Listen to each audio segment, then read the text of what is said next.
Hi everyone, welcome to our channel Rocks Ramana. Big Boss season 8 గ్రాండ్గా Sunday 7 PM అయితే launch అవ్వబోతుంది.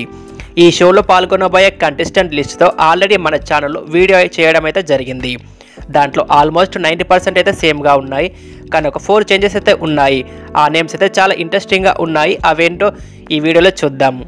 కొత్తగా add అయిన నేమ్స్ అయితే వీడియో లాస్ట్లో రివీల్ చేస్తాను. వీడియో ఎండ్ వరకు చూడండి. ఇప్పటి వరకు మన ఛానల్ని సబ్స్క్రైబ్ చేసుకునే వారు ప్లీజ్ సబ్స్క్రైబ్ చేసి మాకు సపోర్ట్ చేయండి. ఇక హౌస్లోకి వెళ్ళే కంటెస్టెంట్ లిస్ట్ చూస్తే ఆదిత్య ఓం, నైనిక అనసూరు, విష్ణుప్రియ, నిఖిల్, శేఖర్ భాష, యష్మి గౌడ, కిరాక్ సీత, అభయ్ నవీన్, సౌమ్యరావు, నాగమణికంఠ, బెజవాడ బేబక్క. వీరితో పాటు కొత్తగా యాడ్ అయిన నేమ్స్ అయితే సోనియా ఆకుల, ప్రేరణ, పరమేశ్వర్, పృథ్వీరాజ్. వీళ్ళైతే హౌస్లో అడుగుపెట్టబోతున్నారు. వీరితో పాటు లాస్ట్ సీజన్స్ నుండి ఓల్డ్ కంటెస్టెంట్స్ కూడా వైల్డ్ కార్డ్ ఎంట్రీగా 4th or 5th వీక్లో అయితే ఎంటర్ అవ్వబోతున్నారు. మరి వీరిలో మీకు ఏ కంటెస్టెంట్స్ అయితే ఇంట్రెస్టింగ్గా ఉన్నారో కామెంట్ చేయండి. ఈ వీడియో నచ్చితే లైక్ చేసి మరెన్నో బిగ్ బాస్ వీడియోస్ కోసం మా ఛానల్ని సబ్స్క్రైబ్ చేయండి. Thanks for watching.